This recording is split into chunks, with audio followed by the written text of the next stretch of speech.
falando de regularização de imóveis. Será possível regularizar um imóvel sem escritura? Para responder essa e outras perguntas, está aqui comigo no estúdio Bruna Hold, ela que é advogada. Seja muito bem-vinda. Bom dia, Lu. Bom dia a todos os telespectadores do Bom Dia Barreiras.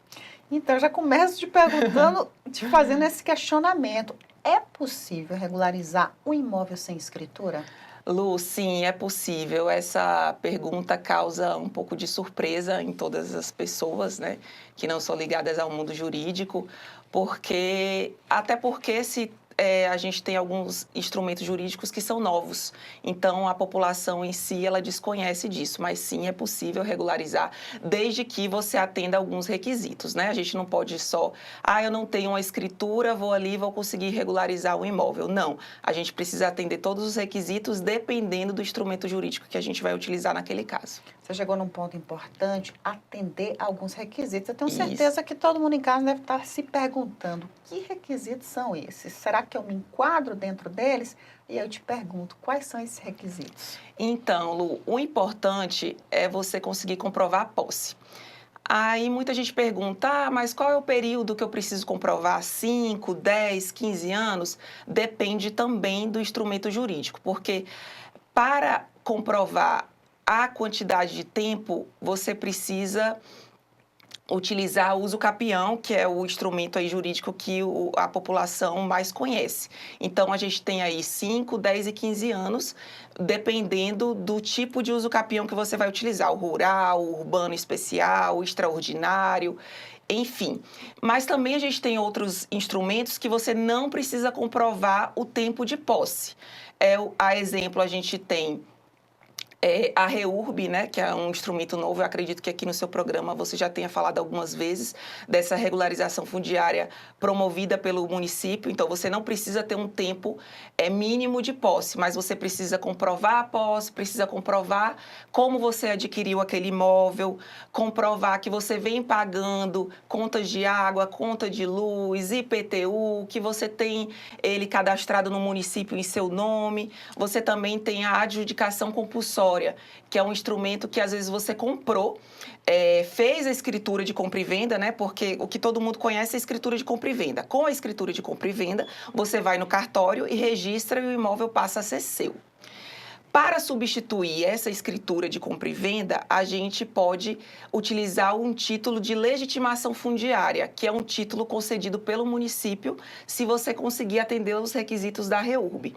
Então, se você comprovar que aquele imóvel é seu, que não tem nenhuma oposição, que você vem pagando os impostos referentes a ele, você também consegue regularizar ele sem ter um tempo mínimo de posse.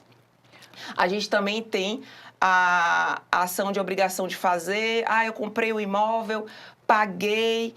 Esse imóvel ele tem uma matrícula, ele não é um imóvel sem matrícula, porém o dono não me concede, ele não assina a escritura. Então você pode pedir para o juiz, falar, olha juiz, o vendedor ele não me concede a escritura, substitui essa escritura e aí o juiz concede isso e com isso você consegue registrar. Então são algumas modalidades aí de regularização.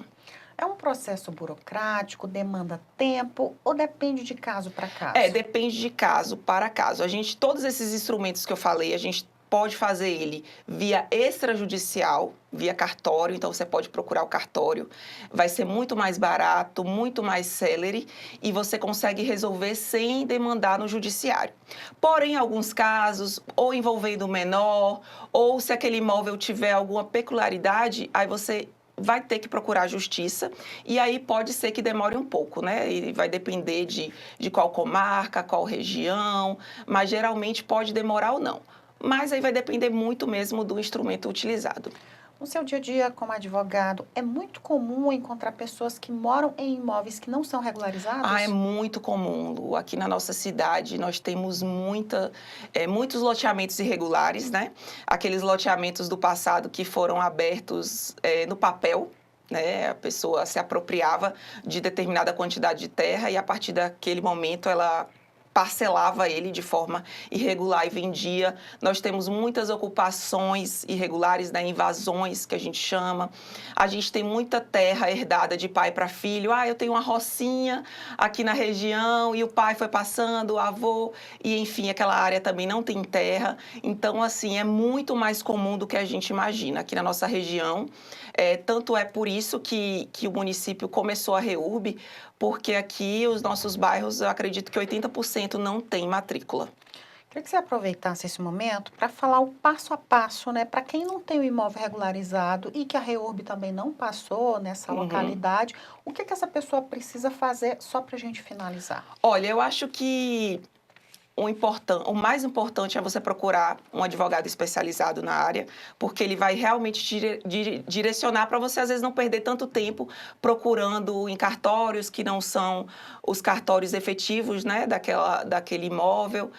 Procurar um advogado especializado. Eu não posso procurar um advogado agora, às vezes eu não disponho daquele valor, né, para procurar um advogado. Eu oriento primeiro a você procurar o cartório de registro de imóveis, a gente só tem um, né, antigamente a gente tinha 2, então você pode procurar o cartório e, de acordo com o endereço da sua casa, você verificar se aquele imóvel tem ou não a matrícula. Você pode procurar também o núcleo de regularização fundiária para saber se aquele loteamento ele é irregular e se ele se enquadra nos... Porque mesmo, Lu, é importante a gente deixar claro que mesmo os bairros que a REURB social não passou, que é aquela gratuita feita pelo município, você pode fazer o REURB específico, procurar um advogado e o advogado dá entrada naquela REURB da sua quadra, do seu bairro, mesmo não tendo sido parte do programa do governo. Então, você pode fazer a REURB desde que atenda alguns requisitos. Então, o primeiro passo, eu diria que é procurar o cartório, procurar a prefeitura e procurar também a prefeitura no setor de tributos para saber a situação do cadastro imobiliário daquele imóvel. Queria muito agradecer a sua participação. Muito obrigada. Obrigada a você.